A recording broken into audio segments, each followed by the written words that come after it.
अस्सलाम वालेकुम मेरी यूट्यूब फैमिली। बिस्मिल्लाहिर्रहमानिर्रहीम। करती हूँ मैं आज अपने छोटी सी रूटीन और छोटे से व्लॉग का इब्तिदा। तो गाइज आज मैं आपको बताने था कि आज मैं घर पर ही हूँ। आज है फ्राइडे और फ्राइडे वाले दिन मैं जॉब पे नहीं गई हूँ। और जॉब पे जाने का रीज़न ये था कि कुछ मसले मसाइल आपको पता है जॉब में हो ही जाते हैं कि हम जब काम कर रहे होते हैं आराम से, लेकिन वहां पर कुछ लोगों को शायद हमसे इशू होता है। तो उस इशू की बिना पर उन्होंने हमें परेशान करना शुरू कर दिया। जब परेशान करना शुरू कर दिया गाइस, तो फिर मैंने आज छुट्टी कर ली। छुट्टी क्या करी है, समझ लें कि अब मैं नहीं जाऊंगी, क्योंकि इज्जत से बढ़ के इंसान के पास कुछ भी नहीं होता। जहां पर इज्जत ना हो वहां इंसान काम करके क्या करेगा। तो यही चीज का था कि मुझे लगा कि अब यहाँ पे जॉब करना, जबकि मुझे मैडम ने खुद बुलवाया था काम के लिए। लेकिन वहाँ कल का जो मैंने वक्त गुजारा, क्योंकि आपको पता है कि मेरा पाँव फ्रैक्चर हुआ है। उसके बाद 2 दिन मुझे बुखार हो गया था और बुखार की वजह से मेरे पैरों में इतना शदीद दर्द था कि मैं आपको बयान नहीं कर सकती कि मुझसे चला नहीं जा रहा था। लेकिन बच्चों की खातिर जॉब पर जाना भी ज़रूरी था। फिर मैंने वहाँ जाके बताया भी कि मेरी तबीयत सही नहीं थी, इसलिए मैंने 2 छुट्टियां करी। 2 छुट्टियां करने के बाद में जब मैं जुमेरात वाले दिन स्कूल पहुंची हूँ, तो वहां पर तो नक्शा ही दूसरा था। उन्होंने बस ये समझा था कि हम इंसान नहीं, भेड़ बकरियां हैं, और भेड़ बकरियों को ना जीने का हक होता है और ना ही सांस लेने का हक होता है। तो वहां कुछ ऐसे इशू हुए। और इशू तो क्या, मुझे मैडम की तरफ से तो खैर कोई इशू नहीं है, लेकिन जो इशू है वो वहां की अकाउंटिंग समझ लें, वहां की जो भी है वो समझते हैं कि बस मैं ही इस कुर्सी पर हूं, बाकी सब इंसान उसके सामने चूटियों के बराबर भी नहीं है। जिसको चाहे वो मैडम के कान भर के निकलवा देती है, जिसके साथ चाहे वो जैसा चाहे बर्ताव कर लेती है। जब हमें जॉब दी थी उसमें बहुत सारी चीजें क्लियर की गई थी कि ये चीज करनी है और ये चीज से आपको हम कहेंगे भी नहीं। लेकिन कल हमारे साथ जो इनका बेहाना रवैया था, उस रवैये के तहत मैंने आज, अभी तो मैंने यही कहा कि मेरे पैर में दर्द है, और वाकई मेरे पैर में दर्द है, मैं आपसे कोई झूठ नहीं बोलूंगी। लेकिन जाने का मूड नहीं था, क्योंकि मैं फिर नहीं गई। और गाइस मैंने सोचा चलो आज घर में हूं तो अपनी रूटीन बनाती हूँ। जबकि सुबह में उसी टाइम पर उठी, क्योंकि बेटे को मुझे स्कूल छोड़ना था, क्योंकि अब फाइनल एग्जाम होने वाले हैं और फाइनल के अंदर तो मुझे चाहे कुछ भी करके अपने बच्चे के लिए टाइम निकालना है और उसको स्कूल भेजना है टाइम से। तो इसी वजह से मैंने उसको स्कूल के लिए तैयारी करी। लेकिन जब मैंने उस मोबाइल खोल के देखा तो मोबाइल के अंदर उसके स्कूल की ऑफ लिखा हुआ था। मैंने कहा चले अब घर में, फिर जो नाश्ता बनाया था वो नाश्ता, बच्चों को नाश्ता करवा दिया। रूटीन तो आप समझ सकते हैं कि जब मैं जॉब पर जा रही होती हूँ तो टाइम ही नहीं मिल रहा होता कि 7 बजे मुझे घर से निकलना होता है। आप ये देख सकते हैं घर की अभी सब चीज़ें ऐसी फैली पड़ी हुई है। तो अब हम घर की इब्तिदा करते हैं। वकार वहाँ बैठा हुआ अपना मोबाइल गेम देख रहा है, और हमारी हर चीज आप देख सकते हैं, हर चीज ऐसी ही बस घर। अभी देखें स्कूल जाना था तो इसका बैग वेग सभी हम ऐसे रख के सोते कि भाई सुबह जाएं तो ढूंढना बजे कि ये चीज नहीं है और वो चीज नहीं मिल रही है। तो इस तरीके से हमने अपनी सारी तैयारी करी। सारी तैयारी करने के बाद में भी स्कूल का मिल गया बच्चों को ऑफ, तो बच्चे हो रहे एंजॉय, क्योंकि आज कराची में हल्की फुल्की सर्दी भी दोबारा आ चुकी है, ठंड दोबारा हो गई है। वरना 2 दिन से ठंड नहीं थी, लेकिन आज लग रही है कि दोबारा ठंड आ चुकी है। और हमने न्यूज में भी यही सुना है कि अभी 24, 25, 26 तक कराची में दोबारा सर्दी पड़ने वाली है। तो हिफाजत कीजिएगा गाइस, क्योंकि सर्दी बूढ़ों को भी नुकसान देती है, बच्चों को भी नुकसान देती है और जवानों को भी नुकसान देती है। क्योंकि जवान ये समझते हैं कि हमें कुछ नहीं होने वाला, लेकिन फिर वो घर की काम है, मर्द बाहर कमाने जाते हैं, औरतें घरों में काम करती हैं, तो काम की नौयत के हिसाब से उन्हें भी सर्दी लग सकती है। तो अपना रखिए बहुत ज्यादा ख्याल, क्योंकि आप अपना ख्याल रखेंगे, आपका कोई और ख्याल नहीं रखेगा। क्योंकि आप ठीक तो घर ठीक, बच्चे ठीक, क्योंकि माँ को, घर की भी माँ ठीक है तो घर को भी माँ चाहिए, औरत चाहिए होती है, और बच्चों को माँ चाहिए होती है। छोटे बच्चे तो उनको फीड कराना, बहुत सारे मसले मसाइल है बच्चों के लिए। और ऐसे ही मर्दों के लिए मैं कहूंगी कि मर्द सुबह उठते हैं, वाइफ उनको तैयार करके जब वो काम पे भेज देती तो वो भी सर्दी गर्मी लड़ रहे होते। दोनों के लिए जरूरी है, क्योंकि घर का सरबराह और पीछे से घर की सरबराह होती है माँ शोहर के जाने के बाद में। तो दोनों को परफेक्ट होना चाहिए। क्यों कि गाड़ी 2 पहियों से चलती है, 1 पहिए से कभी नहीं चलती। तो गाइज आज हम करते हैं अपनी रूटीन और अपने व्लॉग को लेकर आगे बढ़ते हैं। अगर कोई गलती हो गई हो तो मेरी वीडियो के अंदर मुझे माफ़ कर देना, क्योंकि बात करते करते मैं थोड़ा सा अटक भी जाती हूँ, मैं भी समझती हूँ इस चीज़ को। लेकिन आपके लाइक सब्सक्राइब की उम्मीद लेकर आपके पास हर वीडियो में आती हूँ, तो मुझे लाइक कीजिए, सब्सक्राइब कीजिए, बेल आइकन बटन को प्रेस कीजिए कि आने वाली वीडियोस गाइस सबसे पहले आपके पास है। और मेरी वीडियो को इतना शेयर कीजिए कि पूरी दुनिया में फैल जाए, क्योंकि आपकी बहन आपके पास, आपकी कराची की बहन आपके पास आई है कामयाबी हासिल करने, क्योंकि मैं भी चाहती हूँ कि मेरी वीडियो को इतना शेयर किया जाए, सबके पास पहुंच जाए, मुझे भी किसी चीज़ की परेशानी ना हो, मुझे भी किसी चीज़ की ज़रूरत ना हो। क्यों कि जब इंसान दुख किसी और से शेयर नहीं करता तो वो अंदर से घुट घुट के मरने लग जाता है। और मेरे दुख ऐसे हैं कि कल भी मैं अब्बू के पास से आई थी तो बहुत रो कर आई थी। हाँ, अब्बू को कुछ कहना मेरी तबीयत सही नहीं तो बात सही नहीं की जा रही। वो है क्योंकि वो एक बाप है, वो बाप बन के सोच रहे हैं, लेकिन हम औलाद हैं तो शायद औलाद बन के सोच रहे हैं। खैर, इसमें ना इत्तेफाकी या कोई ऐसी बात नहीं है, लेकिन कहने का मकसद ये है कि कभी कभी दिल माँ बाप की बातों से भी दुख जाता है। और हो सकता है मेरी हरकतों से मेरी अब्बू का दिल दुख जाए। इसमें कोई मैं नहीं कह सकती कि मैं एक परफेक्ट हूँ और मैं गुनाह नहीं हो सकता, मुझसे कुछ भी हो सकता है।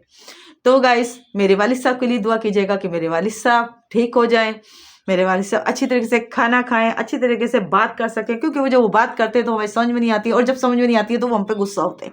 वो कहते हैं कि तुम औलाद होके मेरी बात नहीं समझते, और हम वाकई उनकी बात नहीं समझ सकते, क्योंकि वो बोलते कुछ है, समझ कुछ आता है। जब हम वो जवाब उलट दे देते कि अब्बू आपने ये बोला, अब्बू का पारा हाई हो जाता है। तो चलते हैं अपने किचन में। सबसे पहले मैं धोऊंगी बर्तन। बर्तन धोने के साथ साथ दोपहर के खाने की तैयारी होगी। देखते हैं आज हम दोपहर में क्या बनाते हैं। तो गाइस, अब हम देखें, इब्तिदा हो गए अपनी रूटीन के अंदर। ये हमारे ढेर सारे बर्तन हैं, ढेर सारे क्या है, हमारे बर्तन थोड़े से, लेकिन मैं आपको सिर्फ बताने के लिए ये बात कह रही कि हमारे ढेर सारे बर्तन है। ये हमारा थोड़ा सा गर्म पानी, क्योंकि ठंडे पानी से बर्तन है, एक तो चिकनाई साफ नहीं होती, दूसरा हमारे हाथों को ठंड ऐसी लगती है कि फिर हम काम करना भूल जाते हैं, और हम आराम तलब भी हो गए। हमारी अम्मी ने तो कभी इस तरह से काम नहीं किया, लेकिन हम लोग, सिंध में इतनी सर्दी पड़ती है, लेकिन मेरी वालिदा ने कभी इस तरह से, हम खुद वो हमें गर्म पानी करके देती थी जब हम स्कूल जाते थे, लेकिन कभी हमारे को ये नहीं हुआ कि उन्होंने काम ठंडे पानी से ही काम करती थी। और वो कहती थी तुम लोग तो अधर हो, तुम्हें तो कुछ आता ही नहीं है, तुम्हें तो कुछ होता ही नहीं है। तो ये इस तरीके से हम काम करते थे, और अम्मी हमें ये काम तो देखा जाए तो अम्मी हमें समझा के गई हैं। तो हम जल्दी जल्दी धोते हैं अपने बर्तन। बर्तन धोने के लिए, क्योंकि बर्तन से ही सारे काम की इब्तिदा होती है।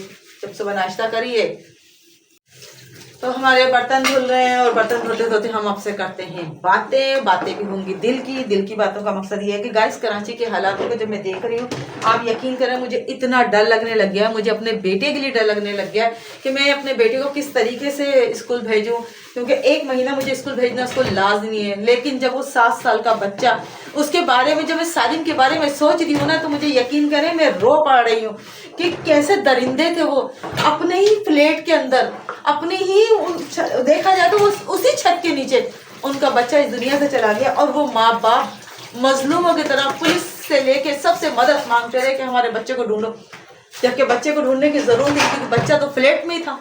वो ढूंढने कहाँ जाते, और पुलिस वाले भी कहाँ ढूंढते, क्योंकि वो भी फ्लैट में ही। पुलिस क्या कर सकती है, फ्लैट वाले इंतजामिया खुद मिली हुई है, तो कोई क्या, क्योंकि ऐसे कोई बच्चा अगवा नहीं हो सकता जब तक, हाँ अगर वो बच्चे बाहर घूमने वाले होते ना, अक्सर मावाओं को देखा है मैंने, बच्चों को बाहर निकाल देती, जाए खेलें, बाहर खेलें, गली में खेलें।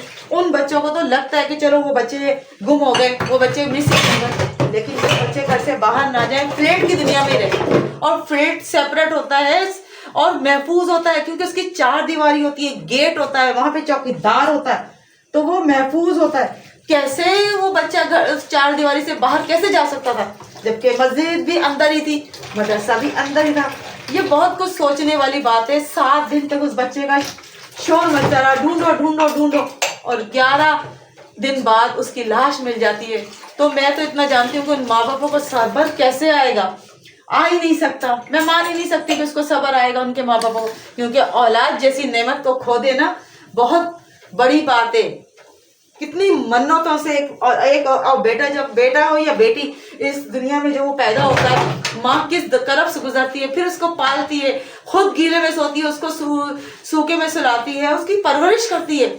और जब वो चलने फिरने पढ़ने की उसकी उम्र शुरू होती है, उसको इब्तिदा होती है कि अब वो इस दुनिया के अंदर उनके बच्चों को पढ़ाना है, उन बच्चों को कामयाब करना है। बचपन तो 4-3 साल तक ऐसा होता है कि वो स्कूल नहीं जाता, वो उनको उस तरबियत में उसको संभालने में लगे थे। लेकिन जब वो स्कूल जाने लगता है, जब वो पढ़ने लगता है, तो हर माँ बाप की ख्वाहिश होती है। कोई कहता है मुझे उसको हाफिज बनाना है, कोई कहता है मुझे डॉक्टर बनाना है, कोई कहता है मुझे इसको एक अच्छा इंसान बनाना है, एक अच्छा शहरी बनाना है। तो अच्छा शहरी बनाना, इस चीज के अंदर कहाँ है वो अच्छे शहरी जो यहाँ पर दरिंदे बन के उन मासूम बच्चों को, जो माएँ उनको एक अच्छा इंसान बनाना चाहती है, क्योंकि वो चाहती है कि हमारे बच्चों के पास दीन भी है और दुनिया भी है, उनको दुनियादारी भी है, सब चीजें हैं। और यहाँ पर दरिंदे नुमा लोग जो घूम रहे होते हैं, उनके ऊपर नजरें खराब करके उन बच्चों को कहीं का नहीं छोड़ते। अरे तुम्हें अगर अपनी हवीस पूरी करनी थी तो आप कर लेते ना हवीस पूरी। उसको जान से क्यों मारा, उसका गर्दन की हड्डी क्यों तोड़ी? क्या गुनाह था उसका, या उसके माँ बाप का कोई ऐसा गुनाह था, या कोई ऐसी पुरानी रंजिश निकाली आप लोगों ने जो उस बच्चे को जान से मार दिया? मेरी समझ से गाइस बिल्कुल ये बात नहीं आ रही। क्यों कि इंसान कहते हैं कि इंसान में शैतान आ जाता है तो वो कहीं का नहीं रहता, लेकिन ऐसा भी शैतान किस काम का? ऐसे शैतान को मार देना चाहिए जो मासूम बच्चों को, जो मासूम फूल है, आग टहनी पे आप देखें गुलाब का फूल कितना हसीन लगता है, ऐसे ही हमारे मासूम बच्चे जिनको फूल को अगर टहनी से तोड़ लिया जाए तो वो मुरझा जाता है। ऐसे ही मासूम बच्चों को अगवा करने के बाद में, उसको जिस्मानी ज्यादती का निशाना बनाने के बाद में, उसको तशद्दुद करने के बाद में आप उसको मौत के घाट उतार दो और उन फूलों को मसल दो, तो ये कहाँ की शराफत है? मैं आला हुक्मरान से गुजारिश करती हूँ कि ऐसे लोगों को सरे आम चौक पे फांसी लटकाए, इतने कोड़े मारे और पत्थरों से उसको, ऐसे इंसान को मारा जाए कि वो इबरत का निशान बच जाए, जो मासूम बच्चों को नहीं छोड़े। अरे ऐसी कहाँ की तरंगी और कहाँ की हविस आप लोगों के अंदर आ चुकी है कि आप नहीं सोचते कि इन बच्चों को जीने का हक, यानी कि दरिंदे और शैतान इतने ताकतवर हो चुके हैं गाइस कि उनके अंदर इतना शैतान जाग चुका है कि वो हर एक इंसान को अपनी हविस का निशाना बनाए और फिर उसको गला घोटे और उनको मार दे। मैं ज़्यादा इमोशनल हो गई होंगी तो मुझे माफ़ कर देना, क्योंकि मैं भी एक माँ हूँ। मैं भी अपने बच्चे को लेकर जब यहाँ से स्कूल से जाती हूँ तो आयतुल कुर्सी का विर्द करती जाती हूँ और अपने बच्चे को बोलती हूँ स्कूल से निकलो तो बेटा आयतुल कुर्सी का विर्द करना, बेटा मदरसे से आओ तो सीधा कदम पढ़ना, घर से निकलने की दुआ पढ़ना। मैं अपने बच्चे को समझाती हूँ, क्यों कि मैं भी एक माँ हूँ। और ऐसे वाक़यात क्यों हो रहे हैं? क्यों कि हमारे हुक्मरान थोड़े खामोश हो गए। हमारे हुक्मरानों को जागना चाहिए कि आज सारिन था, कल कोई और होगा। अगर ऐसे दरिंदों को सजा नहीं मिली तो ये सिलसिला चलता रहेगा, कभी नहीं थकेगा। तो आपसे मैं कुछ ज़्यादा तेज बोल गई या कुछ अंदाज मेरा तेज हुआ, क्योंकि हर दिल में दर्द रखने वाली माँ का यही हाल होगा। क्यों चीरा छुड़वा रहे हैं? क्यों अवाम के पीछे पड़े हुए हैं? उन लोगों के पीछे पड़े हुए हैं जो गरीब हैं, जो ताकतवर नहीं है, जिनके पास सुबह वो कमाते हैं और शाम में उनके घर में चूल्हा जलता है। उनके माएँ जो घर में अपने बच्चों को मदरसे भेजती हैं और फिर वो इंतजार करती हैं कि हमारा बच्चा आएगा, और जब बच्चा मदरसे से लौट कर ना आए तो पूछो सारिन की माँ से कि वो एक टाइम पे जीना भूल गई थी। वो सिर्फ पुकार रही थी कि मेरा बच्चा ला दो, मेरा बच्चा ला दो, मेरा बच्चा ला दो। लेकिन बच्चा, उसके बाप ने सिर्फ एक ऐलान किया कि जिंदा या मुर्दा मेरा बच्चा मुझे मिल जाए, और लाश मिल गई उसकी। है ना इत्तेफाक ये? क्योंकि जो कातिल थे वो इसी उस पर बैठे हुए थे।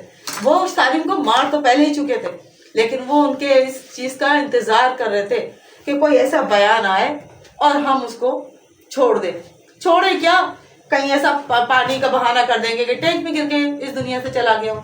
लेकिन हर चीज अल्लाह की लाठी। मैं कहती हूँ कि दरिंदों नुमा इंसानों, अल्लाह की लाठी बेआवाज है।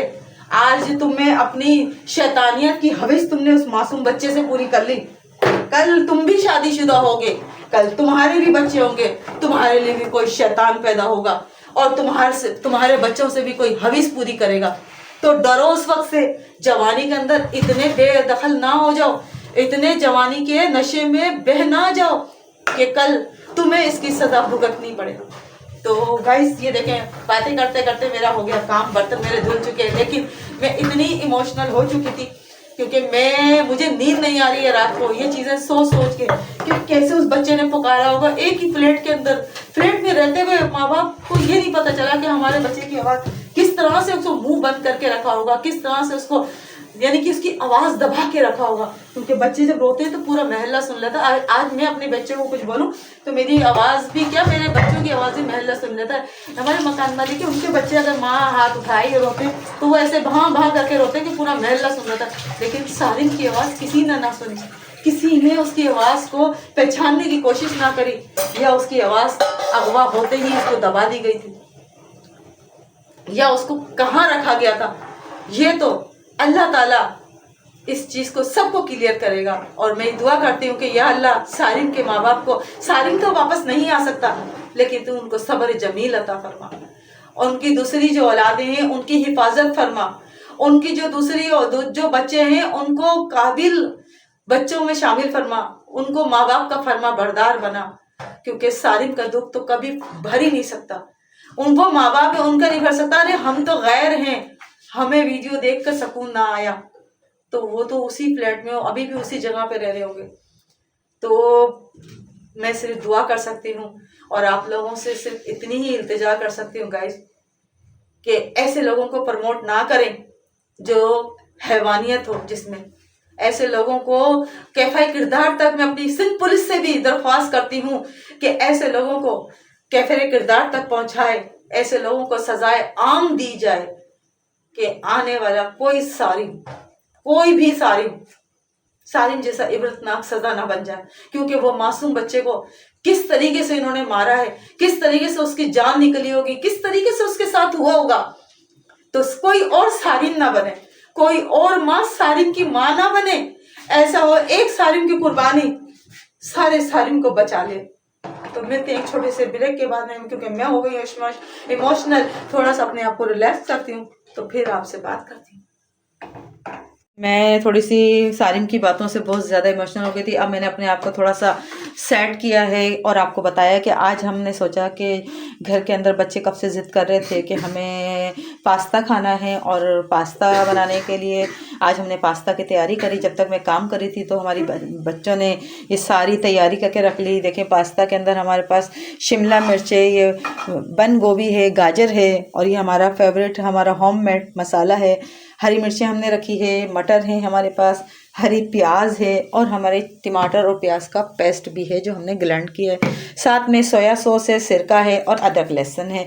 और अब जब वो जैसे बनती है तो हम आपको बताएंगे कि कैसे हमारी बन के तैयार हुई है गाइस, और आपको थोड़ा थोड़ा मैं बताऊंगी कि जब वो बन रही होती है। लेकिन अगर आपको ये रेसिपी मेरी चाहिए, एक कमेंट तो आपका बनता है कि आप मुझे कमेंट करेंगे तो मैं इसकी बेहतरीन रेसिपी दूंगी, जब आपको बताऊंगी कि ये बनकर कैसे तैयार है, बिना चिकन के, सिवाय वेजिटेबल के अलावा और कुछ नहीं है इसके अंदर। और मैं आपको बताऊंगी कि कितनी मज़े की, और इसे देखने का लुक भी आप देखिएगा तो आप खुद कहेंगे कि वाकई कोई चीज़ बनी है। तो आज की रूटीन हमारी बस यही है कि बातों के साथ साथ हमारा ये पास्ता तैयार हो रहा है, और पास्ते की रेसिपी आप मुझे मैसेज करेंगे तो मैं मुकम्मल वीडियो सिर्फ पास्ता की आप लोगों के लिए ही बनाऊंगी। आप ये देख सकते हैं कि ऑयल में तेल गर्म हो चुका है और ये हमारी हरी प्याज इसमें जा रही है। तो ये आहिस्ता आहिस्ता हमारी हर चीज़ तैयार हो रही है। और ये देख रहे हैं आप,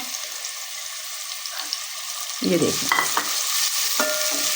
ना चिकन है ना कुछ है, लेकिन फ्लेवर ऐसा आएगा गाइस कि आप चिकन की जो पास्ता होता है वो तो चिकन ही होता है, लेकिन ये विदाउट चिकन भी आपको मज़ा दे देगा। कभी आप रेसिपी मुझसे कमेंट में कहिएगा तो मैं आपको इसकी रेसिपी शेयर करूंगी, वरना ये तो मेरी रूटीन है। आज देखें ग्रेवी अच्छी खासी आ रही है हमारी, ये देख सकते हैं। तो पास्ता तैयार हो रहा है और आपको बताऊंगी मैं कि पास्ता तैयार होता है। मिलते हैं, जब तक तैयार हो रही है, प्याज ब्राउन हो रहे, जब तक लेते हैं एक छोटा सा ब्रेक के बाद मिलते हैं। ये देखें, प्याज हल्के से, यानी कि ब्राउन नहीं करना है हमें, हल्के से बस वो नरम से हो जाते हैं।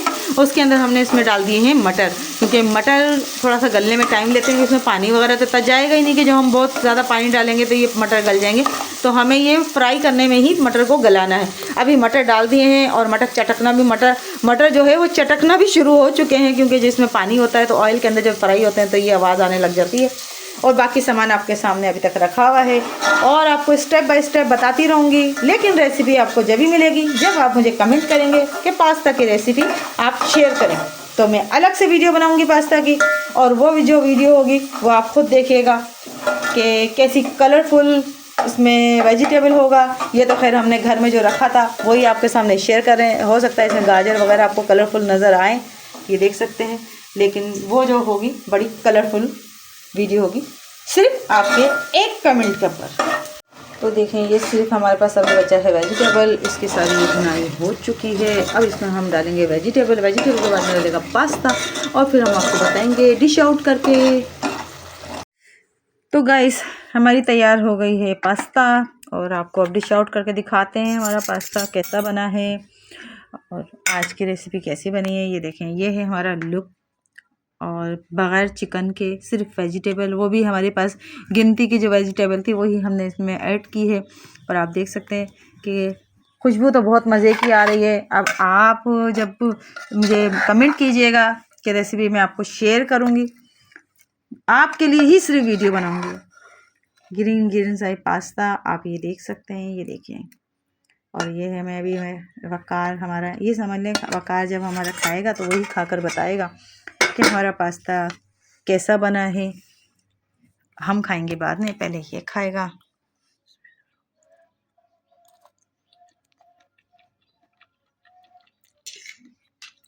बहुत अच्छा बना है गाइस।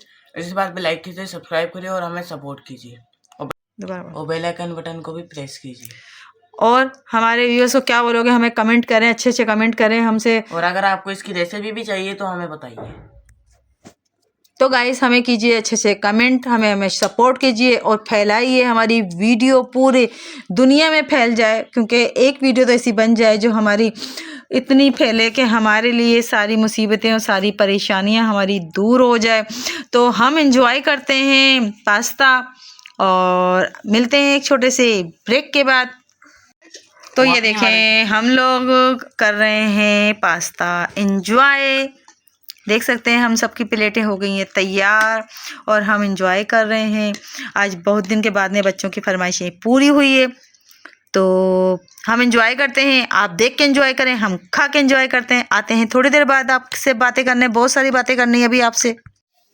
जी गाइस, अब आप से बातें करनी थी, मैंने कहा चलें ठीक है, हम आपसे अब थोड़ी सी बातें करें। हमारे माशरे पे तो नज़र हम सुबह डाल चुके हैं। बस मैं आपसे यही कहूँगी कि अपने बच्चों की हिफाजत कीजिए और ध्यान रखिए कि कोई ऐसा बंदा जो सबसे ज़्यादा मीठा बन रहा हो और आपको बता रहा हो कि आपका खैर ख्वाह है, तो आप ये समझ लीजिए कि वो आपका खैर ख्वाह नहीं है, वही आपको चोट पहुँचाने वाला है और वही आपसे दोस्ती के बजाय आपको बहुत बड़ी तकलीफ देने वाला है। ऐसे ही जो अपने हमारी अम्मी कहा करती थी, आस्तीन में सांप, तो वो मिसाल बिल्कुल सही थी कि आस्तीन में सांप ही तो होते हैं जो इस तरह की हरकत करते हैं। हमें इतना मीठा, और जो हमारे लिए कड़वा बोल रहा है तो आप उसके कड़वेपन पर ना जाएं। आप उसको ये ना समझें कि ये आपसे इतना कड़वा बोल रहा है, ये बहुत ख़राब इंसान है, ये दिल तोड़ देता है। नहीं, शायद वो कहीं आपका दिल जोड़ दे या आपको ऐसी तकलीफ़ ना दे जिस तकलीफ़ को आप बर्दाश्त भी ना कर सके। तो मेरे तो ये तजुर्बा यही है। और गाइस, आप, मेरा ख्याल है कि आप अपने राय मुझे इस सवाल की राय मुझे दीजिएगा कमेंट में। क्या मैं सही कह रही हूँ कि जो मीठा बोलता है वो सबसे ज़्यादा ही तकलीफ देता, और जो कड़वा बोलता है तो शायद वो हमें समझ लें कि कड़वापन बोलने वाला ही हमारे लिए अच्छा बंदा साबित होता है। तो यही मैं आपसे कहना चाहती हूँ कि मुझे इस सवाल का जवाब ज़रूर दीजिएगा और मुझे बताइएगा कि मेरी बात पर आप इत्तेफाक करते हैं, क्योंकि आजकल के जो वक्त है, अभी मैं ऐसे ही फेसबुक को देख रही थी तो उसमें भी एक पिक्स आई हुई थी और 2 तस्वीरें थी, जो तस्वीरें शेयर की गई थी कि इसको अच्छी तरह से पहचान लो, यही है बच्चों को अगवा करने वाला गुरु। ये लड़कों को या बच्चियों को, जो भी है, रक्शे में बैठे हुए थे और ये बच्चों को अगवा करते हैं। अगर वाकई ही वो ऐसे हैं तो ऐसे लोगों से वाकई दूर रहना चाहिए, क्योंकि एक पल में वो हमारे लिए इतना अच्छा एक साबित करते हैं, नहीं यार बहुत अच्छा बंदा है, लेकिन वो एक दफ़ा तो एतमाद में पूरे होता है, लेकिन दूसरी दफ़ा वो हमें ऐसी चोट दे जाते हैं कि उस चोट का अंदाज़ा हम कर ही नहीं सकते और वाकई ही नहीं कर सकते। वो इसलिए कि औलाद से बढ़कर हमारे पास कोई दौलत नहीं होती। औलाद की दौलत ऐसी है गाइस कि दौलत मिल जाती है, दौलत हम कमा लेते हैं, पैसा अगर हमसे लुट जाए तो वो भी जमा कर लेते हैं, लेकिन औलाद की दौलत अगर चली जाए तो वो वापसी नहीं आती, सिवाय हमारे पास आंसू के।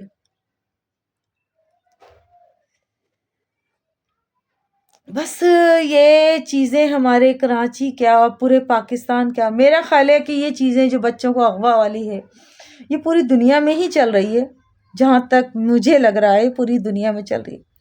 ऐसा होना नहीं चाहिए, क्योंकि बच्चे सबके सांझे होते हैं, सबके बच्चे एक जैसे, तो फिर क्यों किसी के बच्चों को इतनी अजियतनुमा मौत देते हो?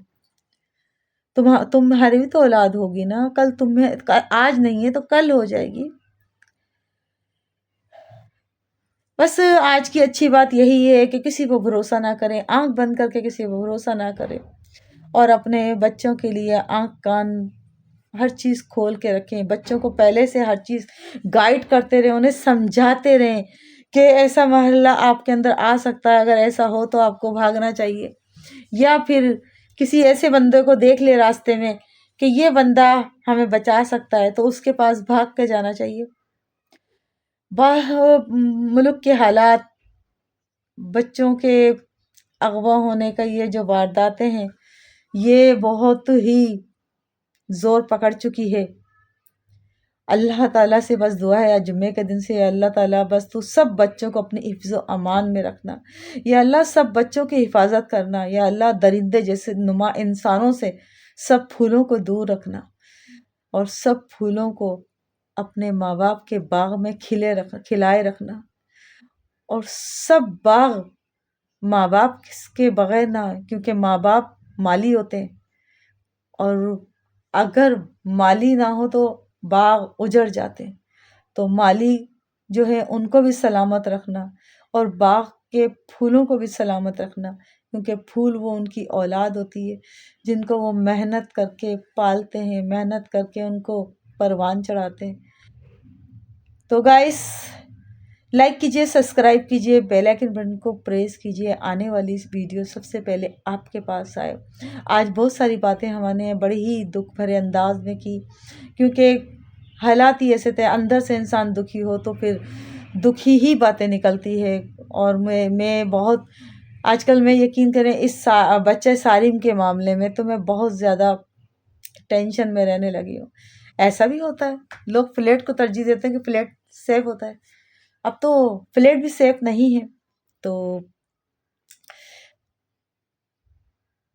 बस यही कहना था आपसे, और हम अपने व्लॉग को यहीं पे ही हम इख्तिताम करेंगे। तो गाइज, लाइक कीजिए, सब्सक्राइब कीजिए, बेल आइकन को प्रेस कीजिए कि आने वाली वीडियो सबसे पहले आपके पास आए, और मेरी वीडियो को इतना फैलाएं कि पूरी दुनिया में फैल जाए, मेरी वीडियो सबके पास जाए। एक लाइक, एक सब्सक्राइब से आपका कुछ नहीं जाएगा, लेकिन मेरा और मेरे बच्चों का बहुत भला हो जाएगा गाइस। मिलते हैं फिर आपसे किसी और कहानी, किसी और रूटीन के साथ, कोई न्यू रेसिपी के साथ आपके पास आती हूँ फिर, क्योंकि दिल उदास है। तो इस वक्त अल्लाह हाफिज़ करने का भी मुझे समझ में नहीं आ रहा कि अल्लाह हाफिज़ मैं कैसे कहूँ, क्योंकि घबराहट भी मुझे बहुत हो रही है। लेकिन फिर भी मुझे, मेरी औलाद को दुआओं में याद रखिएगा। मिलते हैं हम किसी और रूटीन, किसी और व्लॉग के अंदर। अल्लाह हाफिज़।